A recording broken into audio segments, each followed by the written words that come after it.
Chrono Trigger Crimson Echoes. This is a game I have wanted to play for years and years. It's supposed to be an extremely good sequel to Chrono Trigger. It was a ROM hack of Chrono Trigger specifically, and it got a cease and desist.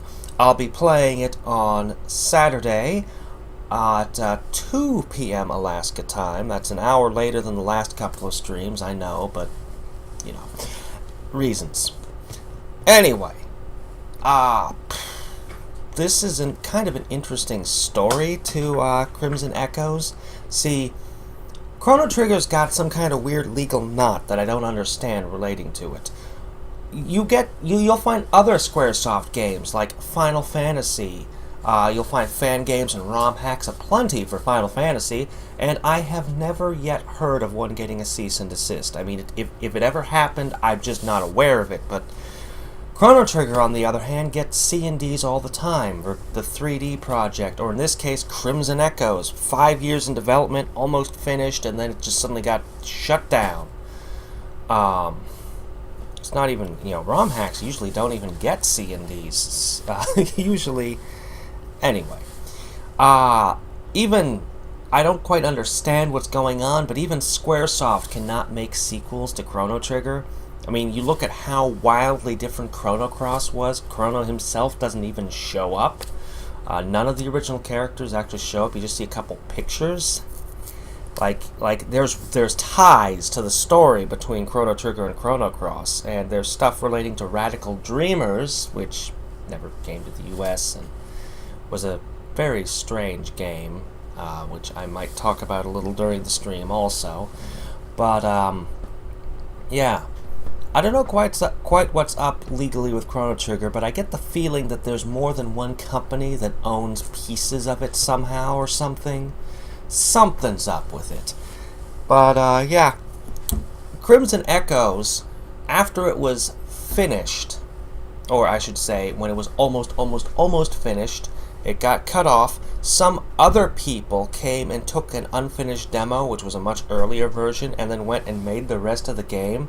And so what happened, and then later the actual Crimson Echoes by the original people that had been 98% or whatever was leaked. So you had two parallel versions of Crimson Echoes, where it gets partway through the game and then it just diverges. And I've never played either version. I'm not 100% certain which version I have, but I think it's the one that was eventually leaked. I think. I downloaded it a long time ago, and I never got around to playing it. But it's supposed to be extremely good, and I'm really excited to finally get a look at this thing.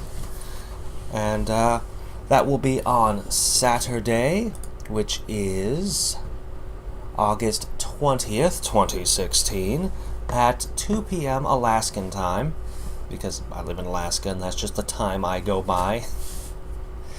So until then, after that, we will have exactly one more stream where I get to do a game that got a C&D. And go ahead and start throwing suggestions in the comments for what game I should pick. It's got to have gotten a C&D by really anybody.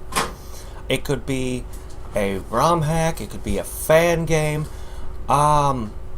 Go ahead and throw mods at me. If I don't own the game that was originally modded, I might not. But usually modding, like, good grief, Valve made Counter-Strike and Day of Defeat into their own games, didn't they? Something like that.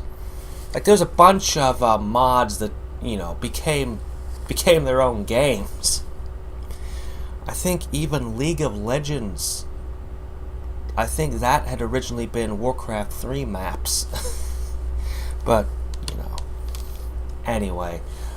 Some companies are nice and happy and allow all the modding to exist because it only improves their product and their sales of their product. And other companies just go along and throw C&Ds at anybody who dares to mod or hack or even just outright make a fan game using their products. So throw information at me in the comments. And for that last one on the 27th, I will pick something. At the end of this month, at the end of August, my internet will fall back down to the level it had been before, because I can't afford to keep this up indefinitely. This was just a special thing that I did, and I was able, I wanted to do an AM2R stream in particular, but we're having fun doing all kinds of other things.